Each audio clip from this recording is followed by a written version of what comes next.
오늘 시장에서 어떤 종목이 뜨거운 감자였는지, 왜 올랐는지 각자의 사연과 뉴스가 있는 종목들인데요. 하나하나 저희가 살펴보도록 하겠습니다. 키움증권부터 보도록 하죠. 제3인터넷은행 예비 인가에서 키움과 토스컨소시엄이 모두 탈락했죠. 예상을 못했었던 부분이기도 한데 하다 보니 아무래도 오늘 장에서 좀 영향을 받아가고 있는 모습입니다. 모회사인 다우기술도 장중에 18% 급락했는데 키움증권 역시 2.28%, 그거보단 작긴 합니다만은 그래도 약세권 이어지고 있는 모습입니다. 이어서 현대글로비스 보도록 할 텐데 여기서는 증권사에서 호평이 나왔습니다. 외형 성장과 이익 개선이 전망된다라면서 목표 주가도 올려잡는 모습이었는데요. 덕분에 오늘 장에서 강한 상승 흐름을 기록하고 있습니다. 3.26%, 장 초반에 비해서 상승폭을 반납하긴 했지만 그래도 오랜만에 52주 신고가 기록하는 종목들도 방송에서 얘기할 수 있게 되는 것 같습니다. 오늘 장에서 현재 3.26% 오른 15만 8,500원 선 지나가고 있습니다. YG엔터 보도록 할 텐데요. 여기 주말에 뉴스가 좀 나왔었죠. 양현석 대표가 동남아 부호들에게 성접대를 했다라는 의혹이 지금 나오고 있습니다. 오늘 저녁에 관련 보도 내용 그리고 프로그램 방영을 앞두고 있는 상황이라 주식시장에서도 좀 급락세를 면치 못하고 있는 상황인데요. 현재 구간에서도 12% 가까이 급락하면서 28,900원 선까지 어느 순간 YG엔터테인먼트가 내려앉은 모습입니다. YG엔터에서는 계속해서 사실 무근이라고 얘기하고 있는데요. 투자 심리는 급격하게 얼어붙고 있는 상황입니다. 스튜디오 드래곤도 보도록 할 텐데 아스탈 연대기 나름대로 관심을 받고 있고 또 기대감을 갖고 있는데 이게 해당 제작비가 생각보다 더 많이 나올 수 있다라는 우려감 때문에 지난 7거래일 동안에 계속 약세를 기록하다가 드디어 8거래일 만에 반등을 하고 있긴 합니다. 그런데 아무래도 제작비에 대한 우려가 좀 있다 보니까 여전히 바닥 찍고 반등할 수 있을지에 대해서는 미지수인데요. 잠시 후에 이 부분도 한번 짚어보도록 하겠습니다. 현재 구간에서는 5.34% 올라가고 있습니다. 캠시스 보도록 할 텐데 여기는 실적에 대해서 좋은 얘기들이 계속 나오고 있죠. 1분기에도 사상 최대 매출을 기록하기도 했었고 카메라 모듈 호조로 인해서 그리고 앞으로도 스마트폰의 카메라 개수가 계속 더 장착이 되다 보니까 2분기, 3분기에도 실적은 좋을 거다라는 전망들이 나오고 있습니다. 오늘 장에서 2.97% 상승하고 있고요. 52주 신고가를 향해서 열심히 달려가고 있습니다. 오늘 장에서는 연중 최고가를 기록하기도 했고요. 2,250원 선 현재 가리키고 있습니다. 게임주 보도록 할 텐데요. 여기는 악재가 있었죠. 세계보건기구가 게임 중독을 질병으로 이제 판단하기로 분류하기로 했다는 소식이 나오면서 게임주 전반으로 봤을 때도 좀 부정적인 이미지와 함께 앞으로 어떤 정책적인 리스크가 나올 수 있다라는 불안감이 있으면서 동반 약세를 기록하기도 했었는데 또 오후 들어서 반등하는 종목들도 나오고 있긴 합니다. 이게 워낙 2022년에 먼 얘기라 이거는 좀 잠시 후에 다시 한번 판단을 해봐야 될 것 같고요. 마지막으로 CJ-ENM과 바른손 ENG도 보도록 할 텐데 역시 기쁜 소식이 어제 아침에 들려왔었죠. 봉준호 감독의 영화 기생충이 이제 황금 종려상을 받았다라는 소식으로 인해서 두 종목이 오늘 강한 상승 흐름을 기록했습니다. 특히 바른손 ENG는 상한가를 기록하기도 했고 CJ-ENM도 역시 상승폭이 좀 적긴 했습니다만 그래도 반등을 바닥권에서 하고 있는 모습인데 과연 투자 매력도에 있어서는 또 어떻게 볼 수 있을지도 바로 이야기를 해보도록 하겠습니다. 오늘 이 종목들에 대한 투자 전략 세워보도록 할 텐데요. 유한타증권 영업부의 송태형 과장과 함께합니다. 어서 오십시오. 네, 안녕하세요. 안녕하세요. 좋은 것부터 해볼까요? CJ-ENM과 바른손 ENG입니다. 영화사에 있어서 한 획을 그었습니다. 이게 이제 투자 전략 측면에서도 어떻게 작용할 수 있을지 한번 보도록 할 텐데 제작사가 상한가 기록한 거 그리고 배급 투자사 CJ-ENM이 오늘 상대적으로 적긴 하지만 강세를 기록한 거 어디에 조금 더 중점을 둬야겠습니까? 아무래도 투자자, 제작사 쪽에 조금 더 중점을 좀 두셔야 되지 않을까 이렇게 좀 생각되고 있는데요. 사실 CJ-ENM 같은 경우에 기생충이 아무리 히트를 친다 하더라도 그 매출액이나 실적에 영향을 미칠 수 있는 게 사실 일부러 좀 제한적일 수밖에 없다라고 좀 보여주는 부분이 많고요. 그에 반해서 이제 제작사 같은 경우에 이제 바른손 ENA 같은 경우에 사실 매출액 관련해서 일단 125억에 대한 공급 계약을 일단 체결을 했던 부분이 있었었고요. 그리고 나중에 정말 순이익이 잘 나게 된다라면 순이익에서 한 40% 정도 이후의 추가적인 러닝 게이트도 받을 수 있기 때문에 러닝 개런티도 받을 수 있기 때문에 그런 부분에서 보게 된다라면 사실 바른선 ENA 같은 경우에 지금 현재 적자 기업이거든요. 예. 그런 부분을 봤을 때 갑작스럽게 이러한 새로운 매출처가 생기게 됐고 이런 실적이 붙어지게 된다라면 그런 부분에서 기업에 대한 가치라든지 이런 부분이 상당히 더 눈에 띄게 좀 좋아질 수 있지 않느냐 이런 이제 관측이 나왔기 때문에 오늘 사실 거래량이 안 터진 것도 아니에요. 거래량이 상당히 많이 거래가 네. 됐음에도 불구하고 지금 상한가로 계속적으로 좀 마무리되고 있는 것을 보게 된다라면 그런 부분에서 계속적인 수급의 쏠림이라든지 이런 부분이 좀 이어질 수 있지 않을까 이렇게 좀 기대를 해볼 수가 있는 것 같고요. 지금 시장도 상당히 좀 안 좋다라는 점을 좀 감안을 하게 된다라면 이런 이슈 그리고 뭐 추가적으로 뭐 나중에 정말 뭐 돌풍을 일으킨다거나 이렇게 된다라면 추가적인 상승도 좀 보일 수 있지 않을까 이렇게 좀 생각을 해볼 수가 있는 것 같습니다. 기생충이라는 영화 자체가 지금은 이제 상업 영화로 분류가 되다 보니까 충분히 실적을 내갈 수 있을 거다라는 얘기가 나오는데 그러면 CJ ENM과 바른손 ENA 어떻게 따로 분류해서 투자 의견 주시겠어요? 아니면 둘 다 뭐 공통 의견 갖고 계세요? 공통 의견을 일단 좋아요 의견을 드리는데요. 바른선 ENA 같은 이제 제약사 같은 경우 아까 말씀을 드린 것처럼 일단 주가에 영향을 미칠 수 있는 요인이 조금 더 크기 때문에 그런 부분에서 충분히 더욱더 변동성이 심해질 수 있다. 이렇게 좀 기억을 하시면 좀 될 것 같고요. ENM 같은 경우에는 사실 배급사고 매출액이나 시가총액이 워낙 크기 때문에 사실 뭐 이게 1,000만 관객을 찍는다 하더라도 뭐 아예 부정적인 요소나 뭐 아예 이 이슈로 인해서 주가 안 움직인다 이거는 아니겠지만 움직임 자체는 좀 제한적일 수밖에 없다라고 좀 보시면 될 것 같습니다. 예. 저희 이거 하지 않나요? 그걸 얘기를 안 해주셨어요? 좋아요, 나빠요? 좋아요입니다. 예, 알겠습니다. 네. 좋아요로 마무리 짓도록 하겠습니다. 워낙 좀 오랜만에 담배 같은 좋은 소식이라 당연히 좋아요가 나올 것 같았습니다. 두 번째는 근데 여기는 또 상황이 완전 180도 다르죠. YG 엔터테인먼트 보도록 할 텐데 소속 가수 스캔들에서 이제 대표 스캔들로까지 번지게 생겼어요. 네, 오늘 밤에 이제 M사에서 관련 프로그램 보도가 네네. 나올 텐데 YG 엔터는 그럼 어떻게 해야 됩니까? YG엔터 계속적으로 정말 안 좋은 뉴스만 지금 나오고 있는데요. 소속사 대표 관련해서 오늘 기획 취재 관련된 이제 이 방송이 이제 예고편이 나오게 되면서 그에 따른 일단 투자 심리 안 좋게 흘러가고 있다라고 보시면 될 것 같습니다. 뭐 투자 심리가 안 좋은 것도 안 좋은 건데 사실상 이런 투자 심리는 표면적인 이유라고 좀 볼 수가 있는 것 같고요. 뭐 실질적으로 보게 되었을 때는 일단 이 섹터 내 롱숏 관계에서 보게 되었을 때 사실 SM이라든지 JYP 같은 경우에 사실 오늘 낙폭이 같이 나오다가 그 낙폭 자체를 계속적으로 좀 줄여나가는 모습을 보였거든요.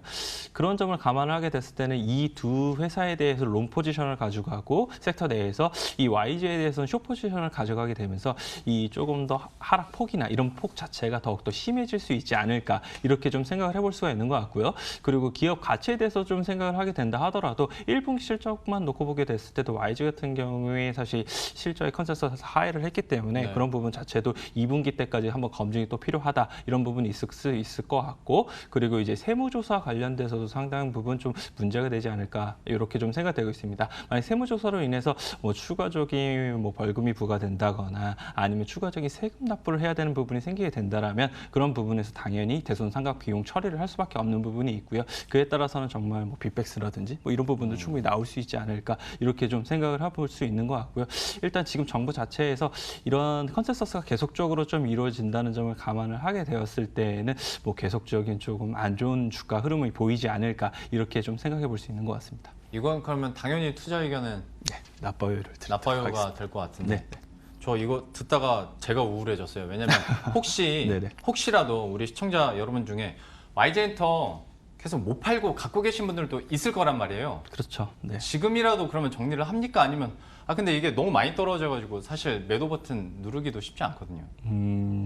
대부분의 분들께서 사실 이렇게 지금 조정을 받으면서 계속 내려갈 때 이거 많이 내려왔으니까 지금 뭐 손절로 대응하는 게 맞느냐 예. 이렇게 많이 생각을 하실 텐데 저는 그게 맞다라고 말씀을 좀 드리고 싶습니다. 예. 사실 손실률만 보게 되면 사실 손을 댈 수가 없을 분들이 대부분이시기는 하겠지만 사실 이렇게 계속적으로 하락을 하고 계속적인 안 좋은 이슈가 나온다는 것 자체가 어떻게 본다라면 향후 뭐 3개월 뒤, 6개월 뒤에도 사실 주가의 수준은 올라온다 하더라도 제한적일 수밖에 없다라고 말씀을 좀 드릴 수가 있을 것 같고요.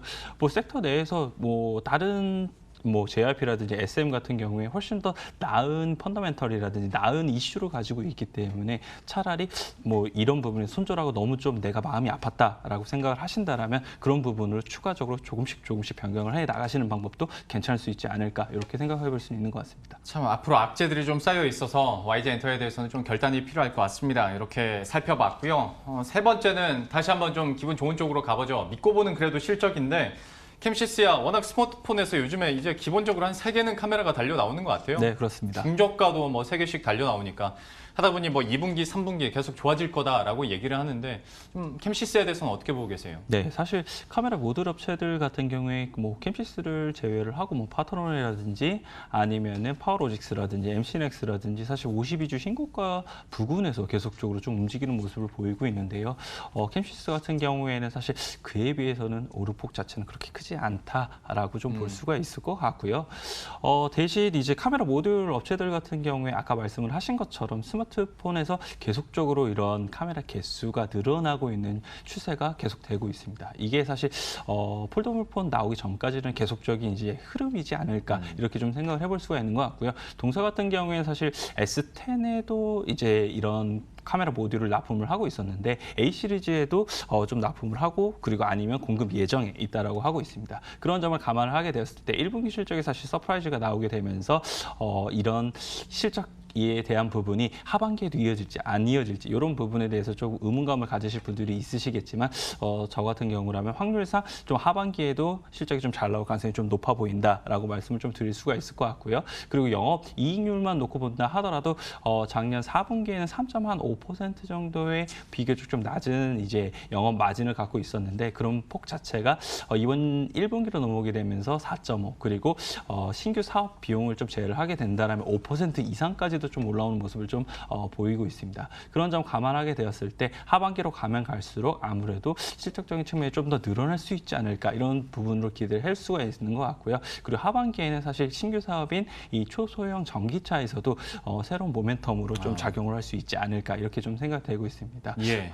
캠시스 같은 경우에 사실 초소형 전기차라고 해서 사실 일반적인 전기차하고는 좀 달라요. 왜냐하면 2인승밖에 되지 않고 최고 시속이 한 80km 정도밖에 나오지 않거든요. 네. 그런 부분에서 보게 되었을 때 니치 마켓에서 사실 좀 사용이 될 가능성이 좀 높다라고 좀 보여지고 있고요. 그리고 판매 가격 같은 경우는 한 1,500만 원 정도를 예상을 하고 있는데 정부에서 한 600에서 한 700만 원 정도는 이미 좀 비용 지원을 해준다고 합니다. 네. 그런 점을 감안하게 되었을 때 지금 최종적으로 예상을 하고 있는 게 한 3,000대 정도 예상을 하고 있는데 네. 지금 현재 한 2,400대까지 예약 물량이 올라온 점을 감안했을 때 한 매출액으로 한 300억 정도 추가적으로 애도온 될 수 있지 않을까 이렇게 좀 생각을 해볼 수가 있을 것 같고요. 사실 그런데 이제 뭐 매출액에 대한 부분이 정말 크게 기여를 한다 이렇게 보시기보다는 모멘텀으로 좀 작용할 수 있다 이렇게 보실 수 있을 것 같습니다. 그러니까 뭐 신규 모멘텀도 있고 네. 지금 영위하고 있는 사업에 대해서 캠시스가 다 가져가는 건 아니겠지만 제가 갖고 있는 핸드폰에도 앞뒤로 4개가 달려 있거든요. 하다 보니까 실적은 계속 좀 커질 수밖에 없을 것 같습니다. 캠시스에 대해서도 함께 살펴봤고요. 다음은 게임 투자 의견 안 물어봤대요. 예. 좋아요를 드리겠습니다. 네, 이건 당연히 좋아요가 될 것 같습니다. 캠시스 이렇게 살펴봤고요. 게임주 얘기해 보도록 할 텐데 제가 마음이 급했던 이유가 오늘 장에서 저는 가장 궁금했던 게 게임주예요. 그러니까 세계보건기구 게임 중독을 질병으로 분류하기로 했다라는 소식이 나타나면서 물론 이미지 안 좋아질 테고 정부 정책에서 리스크도 있을 수 있는데 이게 2022년 1월부터 발효가 되는 거기도 하고 현재 우리나라에서도 지금 들려오고 있는 보도로는 문체부하고 보건복지부하고 또 입장이 다르다고 하더라고요. 그렇죠. 네네. 그럼 이거를 우리 주식시장에서는 게임주에 대해서 어떻게 판단을 해야 됩니까? 일단 큰 틀에서 놓고 봤을 때 일단 투자 심리가 안 좋을 수밖에 없는 상황이기는 하다라고 말씀을 처음에 드릴 수가 있을 것 같고요. 다만 이제 문체부 입장에서는 이제 이거를 바로 도입을 하게 되었을 때 경제적인 손실이 너무 크기 때문에 이런 부분을 바로 도입하는 것이 맞느냐 이렇게 좀 가는 것 같고요. 보건복지부 같은 경우에는 당연히 WHO에서 질병 분류를 했기 때문에 우리가 이런 부분에서 질병으로 봐야 되지 않느냐 이런 부분에서 지금 갑론을박이 계속적으로 나오고 있는 것 같습니다. 이런 부분을 보게 되었을 때는 일단 질병으로 바로 도입이 될 때까지는 조금 시간이 걸릴 수밖에 없는 문제이지 않나 이렇게 좀 생각을 해볼 수가 있는 것 같고요. 그렇게 된다라면 투자 심리나 이런 부분 자체가 이거는 시간이 조금 해결해 줄 수 있는 부분이지 않나 이렇게 좀 생각을 해볼 수가 게 될 것 같습니다. 그렇게 된다면 당연히 투자의 공은 아무래도 실적이라든지 다른 모멘텀으로 조금 더 작용을 할 수 있지 않을까 이렇게 좀 생각을 해볼 수가 있는 것 같고요. 1분기 게임 업체들의 실적을 놓고 보게 된다면 사실 컨센서스 대비했을 때 그렇게 좋은 모습을 좀 못 보였던 것 같아요. 그런 부분 자체가 일단 게임주들에 대한 주가의 좀 조정이나 이런 부분으로 좀 많이 이어지지 않았나 이렇게 좀 생각을 해볼 수가 있는 것 같고요. 뭐 사실 넥슨 관련돼서 이러한 M&A라든지 이런 부분을 제외를 해놓고 제대로 된 사실 모멘텀도 없었었거든요. 예. 그런 부분 자체가 모멘텀이 좀 열리기 위해서는 중국에서 이제 파노라든지 이런 부분 자체가 국내 게임에도 만약에 열리게 된다라면 그런 부분에서 추가적으로 조금 빠르게 모멘텀으로 작용하게 되면서 좀 주가가 상승할 수 있지 않을까 이렇게는 좀 기대를 해볼 수가 있는 것 같습니다. 다만 이제 안정적인 투자자분들 같으신 경우에는 아무래도 조금 더 큰 종목들, 대표적인 게임을 가지고 있는 종목들 위주로 좀 접근을 하시는 게 좀 좋지 않을까 이렇게 좀 생각되고 있고요. 뭐 사실 NC소프트 같은 경우에는 하반기에 이 신규 게임에 대한 모멘텀도 좀 작용을 할 수 있는 부분도 있고요. 넷마블 같은 경우에도 하반기로 갈수록 더욱더 이런 신규 게임이라든지 이런 부분에 모멘텀이 작용할 수 있는 부분이 높아지기 때문에 그런 부분으로 좀 접근을 하시는 게 더 좋지 않을까 이렇게 말씀드릴 수 있을 것 같습니다. 저도 공감하는 부분이 시간이 해결해주지 않을까라고 얘기를 해주셨는데요. 벌써 오늘 해결해주는 종목들도 분명히 나오고 있습니다. 반등을 하고 있는 종목들도 있고. 근데 혹시 게임주는 또 워낙 많으니까 지금 그냥 머릿속에 제일 처음으로 생각나는 종목이 혹시 있습니까? 일단 말씀을 드린 것처럼요. 일단 아직까지 모멘텀이 100% 발효가 되지가 않고 있기 때문에 그런 부분에서는 아까 말씀드린 큰 업체인 NC소프트라든지 넷마블 위주로 좀 접근을 하시는 게 좀 좋을 것 같고요. 만약 판호가 열리게 된다라면 뭐 예전에 많이 이제 움직였었던 뭐 웹젠이라든지 이런 업체로 조금 더 관심을 좀 기울이시면 좀 될 것 같고요. 만약에 정말 뭐 넥슨에 대한 인수라든지 이런 부분이 뭐 연결이 되게 된다라면 뭐 계속적으로 움직였었던 뭐 넥슨 GT라든지 넷게임즈라든지 이런 부분으로 조금 보시는 게 맞다 이렇게 좀 보이고 있습니다. 그래서 게임주 투자 의견은 네, 좋아요를 드리도록 하겠습니다. 예, 게임주 좋아요로 마무리를 짓도록 하겠고요. 스튜디오 드래곤 보도록 할 텐데 여기에 대해서 뭐 모멘텀이나 뭐 기술력이나 안 그러면 제작 능력에 대해서는 뭐 잘 아실 것 같은데 지금 얘기가 되는 게 그 아스달 연대기 아니겠습니까? 네, 다음 맞습니다. 주 이제 방영 예정인데 여기가 생각보다 제작 비용이 좀 많이 들어서 우려감에 7거래일 동안 빠졌단 말이죠. 네네. 사실 제작비 우려감은 스튜디오 드래곤도 그렇고 우리 앞에 썼던 CJ ENM도 사실은 자유로울 수는 없는 네네. 상황인데 스튜디오 드래곤 좀 어떻게 보세요? 워낙 칭찬 일색이었던 때가 있었는데 그쵸. 갑자기 이렇게 빠지니까 좀 걱정이 됩니다. 네, 혹시 그럼 앵커님께서는 사실 이번에 아스달 연대기가 1회에 한 어느 정도의 제작비가 좀 들어갈 거라고 생각을 혹시 하시는지?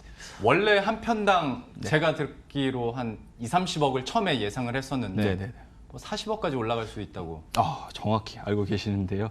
만약 그렇게 된다면 사실 세 개 파트가 6화씩 되니까 한 500억이 넘게 사실 제작 비용으로 들어가게 된다는 이게 점을 다 감안하게 됐을 CG라. 때는 사실 스튜디오 드래곤의 실적을 다시 한 번 더 돌아보게 됐을 때 과연 이게 수지타산이 맞는 장사인가 이렇게 많은 분들이 생각하실 수밖에 없다라고 좀 보여지는 부분이 많은 것 같습니다. 사실 뭐 선판매 비용으로 어느 정도 BEP를 맞출 것이다 이러한 관측도 사실 한 측에서 나오고 있기는 하지만 일단 숫자적으로 봤을 때는 쉽지가 않다는 게 대부분의 지금의 모습이기 때문에 지금 이쪽으로 더욱더 많은 부분 의견이 조금 더 강하게 실리고 있지 않나 이렇게 좀 생각을 해볼 수가 있는 것 같고요. 만약 정말 아스달 연대기가 생각보다 정말 센세이셔널 반응을 일으킨다 한다라면 그런 부분에서는 좀 빠졌던 부분 자체가 다시 또 채워넣을 수 있는 부분으로 생길 수 있을 것 같다라고 말씀을 좀 드릴 수 있을 것 같고요. 다만 이제 조금 더 이 스튜디오 드래곤 자체가 랠리를 보이면서 가기 위해서는 넷플릭스라든지 아니면 BAT에서 조금 더 이러한 이 드라마라든지 이런 영상물에 대해서 가격 자체를 계속적으로 좀 높게 평가를 해주고 사가게 된다라면 그런 부분에서 아무래도 실적적인 측면이 올라오게 될 것이고 그렇게 된다면 이러한 주가 랠리나 이런 것까지 충분히 이어질 수 있지 않을까 이렇게는 좀 기대를 해볼 수 있는 것 같습니다. 예, 저도 아스달 연대기 그래서 첫 회 시청률 얼마나 나올까가 제일 궁금합니다. 네네. 한번 보도록 할 텐데 스튜디오 드래곤에 대한 투자 의견은 그럼 어떻게 가져갈까요? 네, 글쎄요 이렇게 하면 될까요? 예, 그렇게 하시면 될 것 같습니다. 약간 중간으로 저희가 글쎄요 맞춰보도록 하겠고요. 저희가 이렇게 오늘 5 종목을 더 집중적으로 봤는데 이 중에서 탑픽 하나만 꼽아주시죠. 네, 탑픽을 말씀을 드리는 종목은요. 캠시스를 말씀을 드리고요. 일단 실적적인 측면이 요즘 많은 어려운 시장 속에서 조금 논리적으로 조금 접근을 해볼 수 있는 팩터이지 않나 이렇게 좀 생각을 해볼 수가 있는 것 같고요. 만약 여기에 끝까지 붙어지게 된다면 조금 더 주가의 속도는 빨라질 수 있다. 이렇게 말씀드릴 수 있을 것 같습니다. 예, 탑픽 종목으로는 템시스로 이렇게 마무리 짓도록 하겠습니다. 오늘 유한타증권 영업부의 송태영 과장과 함께했습니다. 고맙습니다. 네, 감사합니다. 참 시간이 빨리 지나가는데요. 이제 마감할 때입니다. 김우현 앵커와 함께 마감하러 가시죠.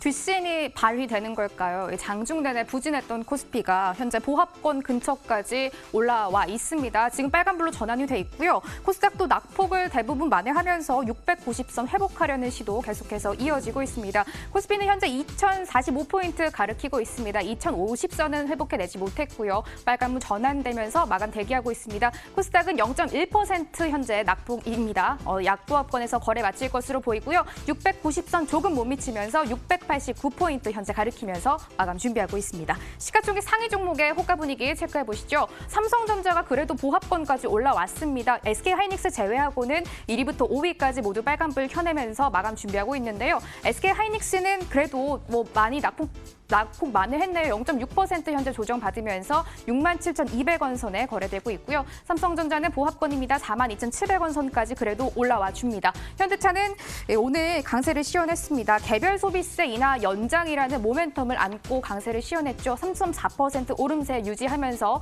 마감 준비하고 있습니다. 삼성전자 우선주도 빨간불 켜내고 있고요. LG화학은 셀트리온이 부진하면서 시총 5위까지 올라왔습니다. 0.3% 현재 강보합권에서 거래 마칠 것으로 준비하고 있습니다. 코스닥 시장 이어서 체크해 보시죠. 셀트리온 헬스케어 신라제는 지금 주가 방향 아래로 틀어냈고요. CJ ENM, 헬릭스미스, 포스코케미칼은 빨간불 켜내면서 종가를 형성할 것으로 보입니다. 셀트리온 헬스케어 그룹주들 오늘 부진했습니다. 4.2%까지 현재 밀리고 있네요. 54,000원 선 지금 거래되고 있고요. CJ ENM을 1.5% 강세 시연하고 있습니다.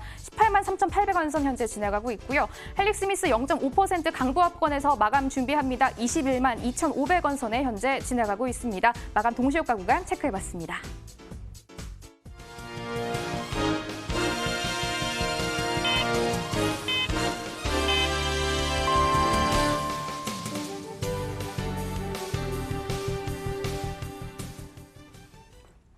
(5월 27일) 월요일 거래를 마쳤습니다. 시장에는 여전히 불확실성이 남아 있습니다.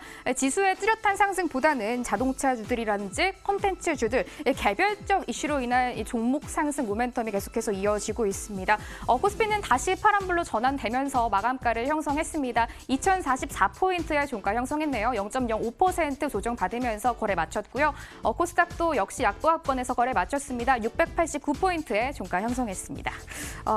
환율 체크해 보겠습니다. 환율이 이제 안정세를 좀 찾은 것 같습니다. 오늘 시초가에서 고가를 형성했습니다. 1,186원대에서 오늘 거래를 시작했는데요. 장중 1,182원까지 떨어지기도 했었는데 1,184원 20전에 거래 마쳤습니다. 하루의 수급 흐름입니다. 현선물 시장에서 외국인이 모두 팔아냈습니다. 외국인 오늘 2천억 원 가까이 팔아내면서 장을 마쳤고요. 기관 오늘 외국인과 팽팽한 수급 공방이 이어졌습니다. 1,644억 원 사들이는 모습 포착이 됐습니다. 코스닥 시장 이어서 체크해 보겠습니다. 장 초반에 보수적으로 움직이던 외국인이 오후장 들어서는 확실히 매도로 스탠스를 취했습니다. 500억 원 가까이 팔아내는 모습 보였고요. 기관은 계속해서 방향성을 찾지 못하더니 3억 원 사들이면서 장을 마감했습니다. 또 내일부터 MSCI 신흥국 지수에서 한국의 비중이 줄어드는데요. 이에 따른 외국인들의 자금 이탈 예상되고 있으니까요. 계속해서 흐름 팔로우 해봐야겠습니다. 특징주입니다. 비트코인 가격들이 지난달부터 급등하기 시작했죠. 가파르게 상승하더니 비트코인 가격 1년 만에 1,000만 원을 돌파해냅니다. 이에 가상화폐주들 동반해서 강세 시연했는데요. 특히 우리기술투자가 급등세 가깝게 시연을 했습니다. 7.8% 오름세 보이면서 종가 형성했고 디지털 옵틱 SCI 평가 정보도 모두 6%대 강세 보이면서 종가 형성했습니다. 마지막 인콘입니다. 자회사 자이버사가 나스닥 상장을 준비한다는 소식에 주가 강세를 보였습니다. 18% 급등세 유지하면서 종가를 형성했는데요. 윗꼬리는 조금 길게 달렸습니다. 상장 주간사로는 뱅크 오브 아메리카 메릴리치를 선정을 했다고 하고요. 올 하반기 상장을 목표로 하고 있다고 합니다. 액면 병합 이후에 23일에 거래가 재개된 인콘 3거래일 연속 주가 뚜렷하게 우상향 곡선을 그려냈습니다. 마감 시장 상황이었습니다.